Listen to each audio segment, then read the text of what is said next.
So hi friends అందరికీ welcome to my channel. ఈరోజు ఈ వీడియోలో మనం ఒక మంచి బిజినెస్ గురించి తెలుసుకుందాం. ఈ రోజుల్లో ప్రతి ఒక్కరికి అవసరమైన బిజినెస్ అనమాట.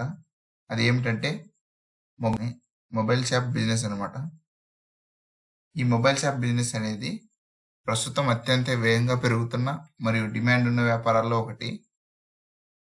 మొబైల్స్ ఇప్పుడు ప్రతి మనిషికి అవసరమైన వస్తువుగా మారింది కనుక ఇది సరైన ప్లానింగ్తో ప్రారంభిస్తే మంచి ఆదాయాన్ని ఇస్తుంది. Business plan. మనం అమ్మబోయే వస్తువులు ఏవేవి అని లిస్ట్ వైజ్గా చూసుకున్నట్లయితే స్మార్ట్ ఫోన్స్, కీప్యాడ్ ఫోన్స్, అలాగే స్మార్ట్ ఫోన్స్ యొక్క ఛార్జర్లు, హెడ్ ఫోన్లు, కవర్లు, స్క్రీన్ గార్డులు, సిమ్ కార్డులు, రీఛార్జ్ సేవలు, మొబైల్ రిపేరింగ్ సేవలు, అలాగే మొబైల్స్ యొక్క సర్వీసులు అలాంటివి అన్నమాట.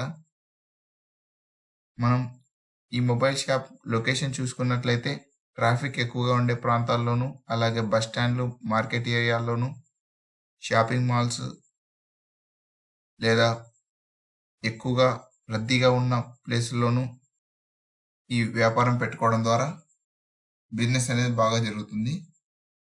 ఈ బిజినెస్కి లైసెన్స్ అండ్ రిజిస్ట్రేషన్ ఏమేమి ఉండాలంటే shop and establishment act license ఉండాలి. అలాగే ఒకేసారి 20 లక్షల కంటే ఎక్కువ టర్న్ ఓవర్ ఉంటే జిఎస్టీ రిజిస్ట్రేషన్ ఉండాలి. సిమ్ కార్డ్స్ అమ్మాలంటే టిఆర్ఏ అనుమతి ఉన్న డిస్ట్రిబ్యూటర్ ద్వారా మనం ఈ బిజినెస్ని రిజిస్ట్రేషన్ చేసుకోవచ్చు. అలాగే మనం స్టాక్ ఎక్కడి నుంచి తీసుకోవాలి, ఏవేవి తీసుకోవాలి చూసుకున్నట్లయితే ముఖ్యమైన బ్రాండ్స్ గురించి మాట్లాడైతే Samsung, Redmi, Realme, Vivo, Oppo, iPhone etcetera అనమాట. ఇది మొదట చిన్న చిన్న స్థాయిలో స్టార్ట్ చేసి డిమాండ్ పెరిగే కొద్దీ స్టాక్ పెంచాలన్నమాట. ఈ బిజినెస్కి మార్కెటింగ్ విధంగా మనం ఏ విధంగా చేయాలంటే షాప్ ముందు అట్రాక్టివ్ ఫ్లెక్సీ బోర్డులు, అలాగే వాట్సాప్ స్టేటస్లు, ఫేస్బుక్, ఇన్స్టాగ్రామ్ ద్వారా ఆఫర్లు ప్రచారం చేయాలి. బై వన్ గెట్ వన్ వంటి చిన్న చిన్న ఆఫర్లు పెట్టడం ద్వారా మార్కెటింగ్ బాగా పెరుగుతుంది. అలాగే మొబైల్ రిపేరింగ్ చిన్న స్కిల్తో మీ ఆదాయాన్ని పెంచుకోవచ్చు.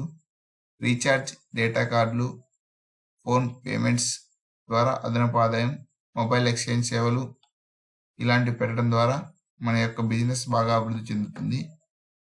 ఈ షాప్కి ఇన్వెస్ట్మెంట్ ఎంత అవుతుంది అని చూసుకున్నట్లయితే షాపు అద్దె 10,000 నుంచి 25,000 వరకు ఉండొచ్చు. అది మీరు ఎంచుకున్న ప్లేస్ బట్టి ఉంటుందన్నమాట. మొబైల్ స్టాక్ వచ్చేసి 1 లక్ష నుంచి 5 లక్షల వరకు ఉంటుంది. అలాగే మొబైల్కి సంబంధించిన యాక్సెసరీస్ స్టాక్ గురించి చూసుకున్నట్లయితే 20,000 నుంచి 50,000 వరకు ఉంటుంది. అండ్ షెల్వింగ్ అండ్ డిస్ప్లే గురించి 30 నుంచి 70,000 వరకు ఉంటుంది. ఇంటీరియర్ డెకర్స్ వచ్చేసి 20,000 నుంచి 50,000 వరకు ఉంటుంది. ప్రమోషన్ ఖర్చు 5,000 నుంచి 10,000 వరకు ఉండొచ్చు.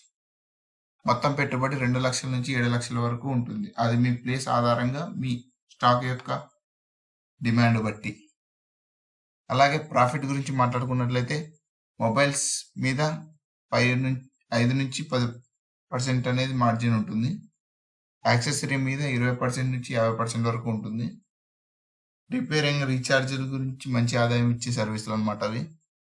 మంచి లొకేషన్ అలాగే సరైన ధరలు ఉంటే నెలకు 40,000 నుంచి 1,00,000 వరకు ఆదాయం సాధించవచ్చు అనమాట.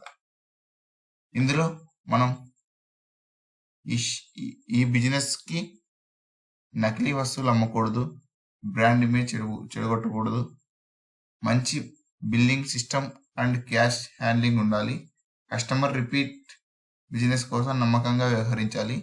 ఈఎంఐ అండ్ ఫైనాన్స్ ఫెసిలిటీ ప్రతి ఒక్క కస్టమర్కి కల్పించడం ద్వారా మన బిజినెస్ బాగా అభివృద్ధి చెందుతుంది.